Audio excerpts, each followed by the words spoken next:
No Memória Viva de hoje, vamos fazer uma viagem pela história da indústria de Santo André.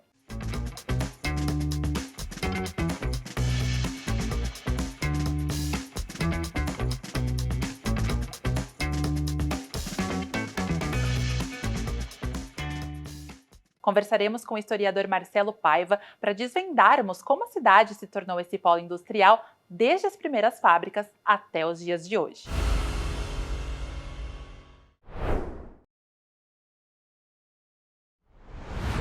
Essa vocação para a produção de manufaturas, ela vem desde o período colonial. Os tropeiros faziam muito trânsito de mercadoria.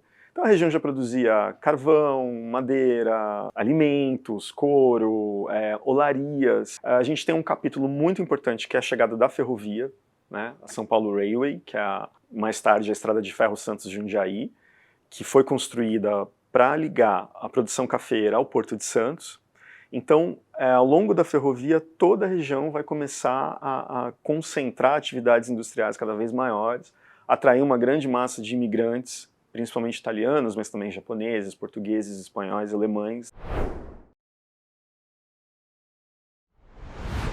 A ferrovia ela vai impulsionar muito a produção industrial do ABC e, particularmente, incentivar o crescimento do núcleo urbano em volta da atual Estação Santo André, antiga Estação São Bernardo, que era um ponto de encontro do período colonial. No final do século XIX, quando a ferrovia é duplicada, a gente tem instalações de muitas tecelagens, por exemplo, né? Santo André vai ser um grande polo de produção de tecelagens, né? Então a gente tem aí, por exemplo, a fábrica de tecidos Ipiranguinha, né? Enfim, tem a fábrica de móveis, a Strife, que é próximo da ferrovia, ali onde hoje é a loja da Coop.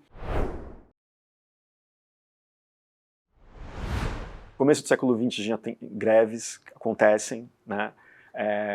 Reivindicações por direitos trabalhistas, por limite de horas de trabalho, por condições de trabalho, né? Às vezes até ventilação das fábricas, salários, trabalho feminino, um grande contingente desses trabalhadores eram mulheres, né, especialmente nas tecelagens, então isso é um dado importante. Em 1919 tem um episódio importante, que é o assassinato de um operário, né, o Castellani, o Constante Castellani. Ele foi assassinado durante um comício. Nos anos 30, conforme o governo Vargas começa a regulamentar os sindicatos, né, começam a aparecer os sindicatos mais conhecidos, sindicatos dos químicos, dos metalúrgicos. A gente tem, ao mesmo tempo que as fábricas fomentam uma convivência social nas sedes sociais, nos clubes, né, ou mesmo nas cooperativas, a gente também tem esse lado mais tenso de negociações trabalhistas, das condições de moradia e de trabalho dos trabalhadores, que fizeram com que o ABC se tornasse um grande polo do movimento operário, especialmente talvez o grande berço do novo sindicalismo no final dos anos 70, começo dos anos 80, que, além das questões trabalhistas, se somava com o movimento pela redemocratização e de resistência contra a ditadura militar, né?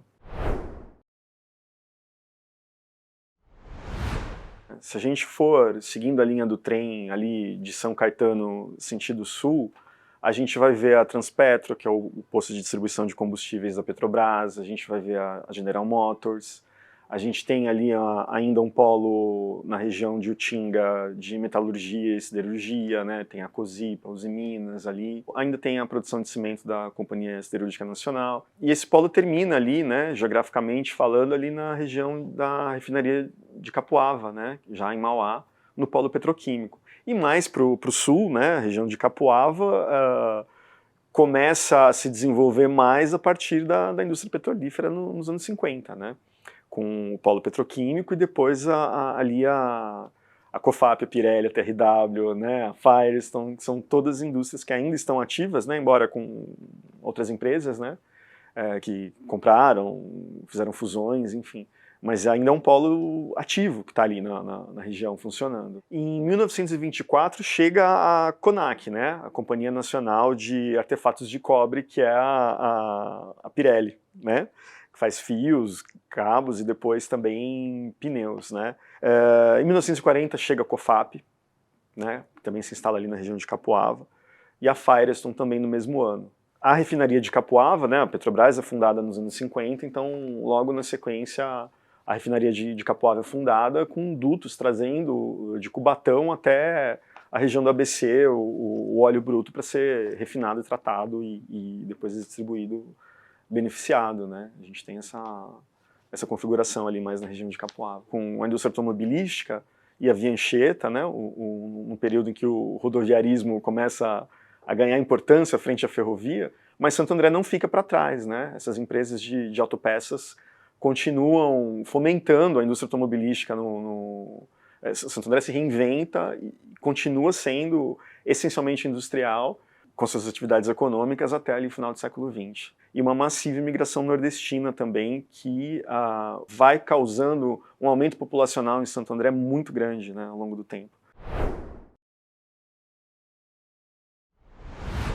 Hoje a gente tem esse cenário, né, que ao longo da ferrovia ainda bastante marcado por plantas industriais, né? Quem pega o trem entre o ABC e São Paulo consegue enxergar, né, silos, tubulações, tanques, né?